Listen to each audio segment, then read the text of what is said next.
ইমানদার আল্লাহ ডেকে ডেকে বলে আমার মুমিন বান্দার দুই নাম্বার গুণ হলো তারা গর ফিকির করে, চিন্তা করে আল্লাহ রাব্বুল আলামিন কেমন করে আসমান আর জমিন বানায়া দিলা। জোরে কোন সুবহানাল্লাহ। মানে মুমিন বান্দার দুই নাম্বার কাম হলো আল্লাহ সৃষ্টি নিয়ে গবেষণা করা। জোরে কোন কি করা? আল্লাহর সৃষ্টি নিয়ে গবেষণা করে। বর্তমান মুসলমানের তা গবেষণা করে কি দিয়ে করে জানেন? আহারে এত সুন্দর করে বাইক কেমনে বানায় লাইলো, আছে না নাই? জুড়ে কর যে এত সুন্দর করে বাইক কিভাবে বানাইলো, আহারে উঠলেই যাইতে থাকে। আহারে আফসোস, বলে এত সুন্দর করে চার চাকা কিভাবে বানাইলো, তেল ভরাইলেই চলতে থাকে। আল্লাহু আকবার। মুসলমান আল্লাহর সৃষ্টি নিয়ে গবেষণা করা বন্ধ করে দিছে, যার কারণে দুনিয়ার মধ্যে ফিতনা ফাসাদ মুসিবত মুসলমানের পাশা নিছে। ঠিক কিনা? জুড়ে কর। মুসলমান ইমানদার এই যে বাইকের কথা বললাম, অনেক ডিজিটাল জামানার মধ্যে নতুন নতুন বস্তু আবিষ্কার হয়েছে কিনা? জোরে কোন হয়েছে কি হয়েছে না? বলে মোবাইলটা কেমনে বানায় দিল, মোবাইলের ভিতরে মানুষে বলে সারা দুনিয়া ঢুকায় দিছে, আছে না নাই? জোরে কোন। এ ভাই, মোবাইলের ভিতরে সারা দুনিয়া ঢুকায়া দিল, মিনিটের ভরসা নাই, নষ্ট হয়ে যায়। বাইকের মধ্যে উঠে গেলাম, বন্ধু তেল ঢুকায়া দিলাম, আপনার লাগাতার 10 দিন বাইক চালাইতে লাগবে। একটা বস্তু বুঝাইতেছি, যদি তেল সাথেও নিয়ে নেন, তেলের যদি অসুবিধা না হয়, মোবিল যদি সাথে নিয়ে নেন, 10 দিন যদি সফর করেন, আল্লাহর সৃষ্টি পানি যদি সাথে না থাকে, বাইকের তেল থাকলে 10 দিন যেতে পারবেন নি। পানি যদি পান না করে মানুষের, বাইক দিয়া পানি না খায়া যাওয়া যায়? বুঝলে কোন? আধা ঘন্টা পানি, আধা ঘন্টা গাড়ি চলাইলে পানি পিপাসা লেগে যায়। 1 ঘন্টা জুলুম একটা দিনই ধরে নিলাম, পানি পান করতে লাগবে কি লাগবে না? বাইক চালাইতে চালাইতে যারা যুবকেরা বাইক চালায় তারা ভালো করে জানবে, তাদের কলিজাটা শুকাইয়া যায়, পানি পান করার দরকার লাগে, ডক ডক করে পানি খায়া ফেলে। আল্লাহ রাব্বুল আলামিনের সৃষ্টি, বাইক ছেড়ে দাও, দোকান ছেড়ে দাও, সমস্ত বস্তু ছেড়ে দাও, খালি পানি নিয়েও যদি কোনো মানুষ গবেষণা করে, মানুষটা আল্লাহর সৃষ্টি পানি দিয়ে গবেষণা করলেও দুনিয়াতে পাগল হয়ে যাবে। খালি পানি নিয়েও যদি গবেষণা করে, ওই বান্দা কোরআন পড়তে লাগবে না, ওলামায়ে কেরামের সাথে থাকতে লাগবে না, তাই মানুষটা একেবারে আল্লাহওয়ালা হয়ে যাবে। ঠিক কিনা? দুনিয়ার সমস্ত মানুষকে যদি এক জায়গার মধ্যে রেখে দেওয়া হয়, যত গবেষক আছে, বিজ্ঞানী আছে, সমস্ত মানুষকে যদি এক জায়গার মধ্যে রেখে দেওয়া হয়, আর বলা হয় যত বস্তুর প্রয়োজন লাগবে আমরা তোমাদের প্রয়োজন দিয়ে দিব, কিন্তু 1 গ্লাস পানি বানায়া দেখাইতে লাগবে, দুনিয়ার এমন কোন বিজ্ঞানিক গবেষক আসেনি পানি বানাইতে পারবে? আসেনি? জুড়ে কর। এক কথা বোঝাইতে গেলে, পানি ছাড়া বস্তু আবিষ্কার হয় না। আল্লাহু আকবার কর। অনেক বস্তু আছে পানি ছাড়া আবিষ্কার হয় না। আল্লাহর সৃষ্টি যেটা দুনিয়ার জমিনে আছে, দ্বিতীয় এমন কোন মানুষ নাই যে আল্লাহর সৃষ্টি 2 নম্বরে কোন মানুষে বানাইতে পারে। 1 গ্লাস কেন, 1 ফোঁটা পানি বানাইতে পারবে না। আল্লাহ রাব্বুল আলামিনের বান্দা যখন পানি পান করে, ঈমানওয়ালা মুত্তাকি পরহেজগার, আল্লাহর ডাকনেওয়ালা, আল্লাহর সৃষ্টি নিয়ে গবেষণা করনেওয়ালা, গিলাসটা হাতে নিতে দেরি হয়, আল্লাহ রাব্বুল আলামিনের প্রতি গবেষণা চিন্তা করতে দেরি হয় না। সুবহানাল্লাহ। আল্লাহ তুমি কেমনে পানি বানায়া দিলা? এই পানি সাগরেও পাওয়া যায়, নদীও পাওয়া যায়, নালাতেও পাওয়া যায়, টিপকলেও পাওয়া যায়, ফিশারিতেও পাওয়া যায়, কুয়াতেও পাওয়া যায়। এই পানি এমন করি তুমি আল্লাহ কেমনে বানায়া দিলা? পানি পান করে আর আল্লাহর শুকরিয়া আদায় করে বলি আলহামদুলিল্লাহ। 2 নাম্বার যারা মুত্তাকি পরহেজগার, 2 নাম্বার মুমিনের সিফত হলো আল্লাহর সৃষ্টি নিয়ে গবেষণা করে, দুনিয়ার সৃষ্টি নিয়ে চিন্তা করার তাদের টাইম নাই। অঞ্চলের মধ্যে অনেক জায়গায় দেখছি সবজি করে কি করে না? আওয়াজ দিয়ে বলেন, কৃষক ভাই আছে না এখানে? করে কি করে না? চুরি কর। মুসলমান ইমানদার ধরেন বাজারের মধ্যে গেলেন, বাজারের মধ্যে যাওয়ার পর গিয়া দোকানদারে বললেন আমারে মোলার বেশি দাও, মানে মোলার গুড়া দেওয়া আছে না নাই? কয় কি কয় না? মোলার গুটি দিয়ে দাও। এক সৃষ্টি মেরে দিলে হবে না, একটা লাল মোলার বিচি দিয়ে দাও, আর একটা সাদা মোলার বিচি বানায় দিয়ে দাও। কিনে নিয়ে ঘরের মধ্যে গিয়ে খেতে শ্বাস করে, শ্বাস করার পর এই মোলার বিচি গুলা জমিনের মধ্যে ছিটায় দেয়, জমিনের নিচে চলে যায়। বান্দা গিয়ে রাত্রে ঘুমায়, আল্লাহ রাব্বুল আলামিন জমিনের নিচে মোলার গুটি গিলারে সারা রাত্রে ফাটাইয়া বিচি গুলো থেকে বই বের করে দেয়। কোন সুবহানাল্লাহ। দেখি তাই না? সকালে বান্দা খেতে হাজির, আয়সা দেখে জমিনের নিচে গুটা গুলারে আল্লাহ ফাটাইয়া লাইছে। সুবহানাল্লাহ। আর কয়েকদিন চলে গেল, আহারে চারা হিসাবে পরিণত হয়ে গেল। আর কয়েকদিন চলে গেল, আল্লাহ ডেকে ডেকে বলে আল্লাহ যেই রোদটা দিয়া দিলা তুমি ওই রোদ দিয়া মোলা বানাই না। আল্লাহ অনেক দিন হয়ে গেল, 15-20 দিন হয়ে গেল, আমি ঘুমের ঘরে আসলাম আর কিচ্ছু ক্ষেতের মধ্যে করি নাই। আল্লাহ তুমি কেমনে গুটি গুলারে ফাটায়া চারা করে দিলা। কোন সুবহানাল্লাহ। খালি চারাই করে না, লাল মোলা লাল হয়ে গেল, সাদা মোলা সাদা হয়ে গেল। সুবহানাল্লাহ। মুসলমান, একটা ক্ষেতের মধ্যে আল্লাহ কেমন সৃষ্টি করনেওয়ালা মালিক। একটা ক্ষেতের মধ্যে একটা পানি দিলেন, একটা রোদে আসলো, একটাই হাওয়া বাতাস আসলো, কিন্তু এই ক্ষেতের মধ্যে মোলা মোলার মতো হয়ে গেল, বেগুন বেগুনের মতো হয়ে গেল, গাজর গাজরের মতো লাল হয়ে গেল, কবি কবির মতো হয়ে গেল, মরিচ মরিচের মতো হয়ে গেল। বিভিন্ন জাতের সবজি গুলারে যিনি সুন্দর করে উত্তোলন করে দিল তার নাম কি? আওয়াজ দিয়ে বলেন তার নাম কি? সবাই বলেন না মহাব্বতে তার নাম কি? সমস্ত কিছু পাওয়ার পর বান্দা ডেকে ডেকে বলে আল্লাহ এত সুন্দর করিয়া তোমারে সারা কেউ এমন বস্তু নির্মাণ করতে পারে না। কোন সুবহানাল্লাহ। তাকে আর আল্লাহ আলহামদুলিল্লাহ তোমারে সারা কেউ পারে না। আছে না নাই? জোরে কর। তাহলে লম্বা করি না রে ভাই। 2 নাম্বার বস্তু যেটা মুমিনের গুণ, দেখি দেখি বলে আল্লাহ কেমনে তুমি বানায়া দিলা। 3 নাম্বার গুণ হলো রব্বানা মা খালাকতা হাযা বাতিলান। জোরে কোন সুবহানাল্লাহ। আল্লাহ বলেন মুমিনের 3 নাম্বার গুণ হলো আমি যত বস্তু দুনিয়াতে সৃষ্টি করলাম বানাইলাম, আমার মুমিনে বলে আল্লাহ আসমান তুমি বেকার বানায়া দাও নাই, জমিন বেকার বানায়া দাও নাই। আল্লাহ গো এমন কোন বস্তু নাই যেটা তুমি বেকার বানায়া দিছো। রাত যে আল্লাহ বানাইছে বেকার বানাইছে? দিন যে হয়ে যাবে বেকার বানাইছে? এবং দূরে রাত আর দিন দিয়ে একটা কথা মনে পড়ে গেছে, যদি মনে খারাপ না লাগে শোনায়া দেই, শুনবেন নি আপনারা? রাত আর দিন আল্লাহ বানাইলো, দিন বানাইলো আল্লাহ, কাজ করার জন্য রাত বানাইলো, ঘুমানোর জন্য। ঠিক কিনা? জোরে কোন। এই কথাগুলা কোরআনে কারিমে আছে না নাই? জোরে বলেন আছে না নাই? বান্দা মাগফিরাতের জন্য এই যে রাত হয়ে গেল, বয়ান শেষ হয়ে যাবে ধরেন 10টায়, বয়ান 11টায় শেষ হয়ে গেল, কিন্তু শেষ হয়ে যাওয়ার পর অনেক মানুষ আছে রাতের বেলায় ঘুমানোর পর এই ঘুমের থেকে ওইটা নিশি গভীর রজনীতে আল্লাহরে ডাকনেওয়ালা মানুষ এখানে আছে না নাই? শুনে বলেন আছে না নাই? একজন হইলেও আছে না? আমি নাই আপনি নাই, একজন হইলেও আছে। আল্লাহু আকবার। রাত যখন হয়ে যায়, ধরে নেন দিন আর রাত দিয়ে একটা ফজিলত শোনায় দেয়।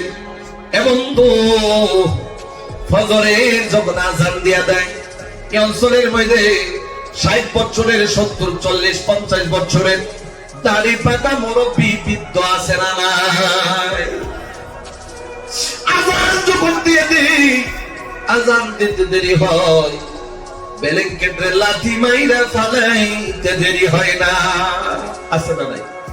অনেক জায়গার মধ্যে দেখা যায় যুবকেরা 20 বছর 25 বছরের নওজোয়ান, কিন্তু নামাজ ছেড়ে দেয় না, নামাজের মধ্যে লেগে যায়। ফজরের টাইমে যখন নওজোয়ান উঠে যায়, বৃদ্ধ মানুষটা উঠে যায়, ঠান্ডা রজনীতে পানি হাতে পায়ে লাগানো যায় না। এই ঠান্ডা স্টোভ পানি দিয়া মসজিদে হাউজের মধ্যে কাঁপতে থাকে, থরথর করে দাঁতে দাঁতে বাড়ি খায়, শরীরের রোম গুলা দাঁড়ায়া যায়। ঠান্ডা পানি দিয়া অজু বানাইতে থাকে। ওই যে গভীর রজনীতে অজু বানাই, ওই টাইমে আল্লাহ ঘুমায়া থাকেন। জোরে বলেন, আল্লাহ ডেকে ডেকে বলে, ফেরেশতারা রে, আমার ওই বান্দা অনেক ছেলেগুলা গাঁয়ের মধ্যে, অঞ্চলের মধ্যে 11টা 12টা পর্যন্ত মোবাইল টিপে আড্ডা মেরে ঘুমাইছে, 8টার আগে উঠবে না। আমার এই নওজোয়ান কেল্লাকে পাগলামি করলো।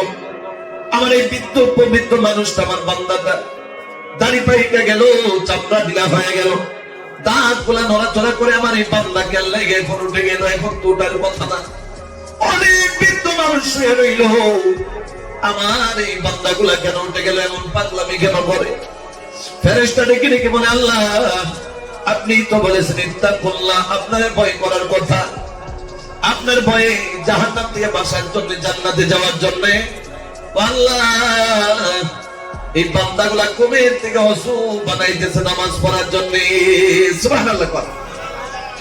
এরপর নামাজ পড়ার দরকার আছে না নাই? জোরে কর। দিন আর রাতের কথা যখন মনে হয়েছে, একটা ফজিলত শুনে নাও। এরপর ফজরের নামাজে দাঁড়ায় যায়, ইমাম সাহেব আল্লাহু আকবার বলে নামাজ শুরু করে দেয়। প্রথম রাকাত শুরু হয়ে গেল তিলাওয়াত দিয়ে, 1 রাকাত শেষ হয়ে গেল, 2 রাকাত শেষ হয়ে গেল। যখন রাতের বেলা ফজরের নামাজে গেল, অন্ধকার ছিল না, বর্ষা ছিল। জোরে বলেন, আন্দার না বর্ষা? আস্তে করে বাবা, আমি একজনের ফজরের নামাজ পড়ব। আন্দার না বর্ষা? মুসলমান ইমানদার আন্দার। অন্ধকারের মধ্যে টর্চ লাইট মাইরা মাইরা ফজরের নামাজে গেল, নামাজ শুরু হয়ে গেল। রাতের বেলা নামাজে আল্লাহু আকবার বলে দাঁড়ায় গেল। 1 রাকাত শেষ হয়ে গেল, 2 রাকাত শেষ হয়ে গেল। 2 রাকাত আসসালামু আলাইকুম ওয়া রাহমাতুল্লাহ, আসসালামু আলাইকুম ওয়া রাহমাতুল্লাহ, নামাজ শেষ হয়ে গেল। নামাজ শেষ হওয়ার সাথে সাথে মসজিদের জানালা খিড়কি দিয়ে তাকায়া দেখে, এখন আর রাত না, সকাল হয়ে গেছে। ঠিক কিনা? জোরে কর। ফর্সা হয় কি হয় না? খিড়কি দিয়ে তাকায়া দেখে, জানালা দিয়ে তাকায়া দেখে সকাল হয়ে গেছে। আরে আল্লাহর নবী বলেন যে ফজরের নামাজ পড়ে, যেটা আমার আল্লাহ রাত শেষে আর দিন শুরুতে পড়ার জন্য বলেছে। বান্দা যেটা ফজরের নামাজে চলে যায়, আল্লাহ রাব্বুল আলামিন রাতে নামাজে দাঁড়ানোর কারণে, সকালে নামাজ শেষ হওয়ার কারণে আল্লাহ রাব্বুল আলামিন ওই বান্দার পাহাড় বরাবর, আসমান বরাবর, সমুদ্রের সমতুল্য গুনাহগুলা, রাতের বেলা গুনাহ করছে, রাতে নামাজে দাঁড়ায় গেছে, দিনের বেলা গুনাহ করবে, দিনের নামাজ শেষ হয়ে গেল।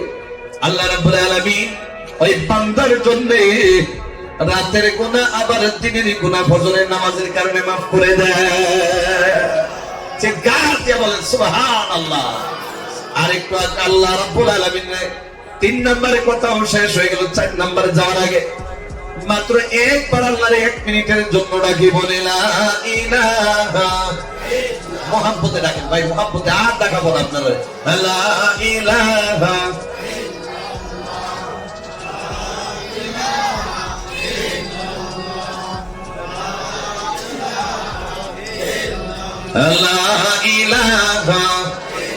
লা ইলাহা ইল্লাল্লাহ মুহাম্মাদুর রাসূলুল্লাহ। এ ভাই 3 নাম্বার শেষ হয়ে গেল, 4 নাম্বার কথাটা শুনে যাও। আমি হুজুর জানার কথা বলে দিচ্ছি। এ ভাই, আল্লাহ রাব্বুল আলামিন বলে দিয়েছে নামাজ পড়লে ফায়দা আছে না নাই? আল্লাহ রাব্বুল আলামিন বলেন, যদি কোন বান্দা গুনাহ করে নিল, যোহরের নামাজে এসে যায়, আমি আল্লাহ তার জীবনের গুনাহগুলো মাফ করে দেব। সুবহানাল্লাহ। বান্দা যোহরের নামাজও আসে না, আসরের নামাজে আসলে আমি আল্লাহ মাফ করে দেব। আসরের নামাজও আসে না। বান্দা যদি মাগরিবের নামাজে এসে যায়, আমি আল্লাহ বান্দার জীবনের গুনাহগুলো মাফ করে দেব।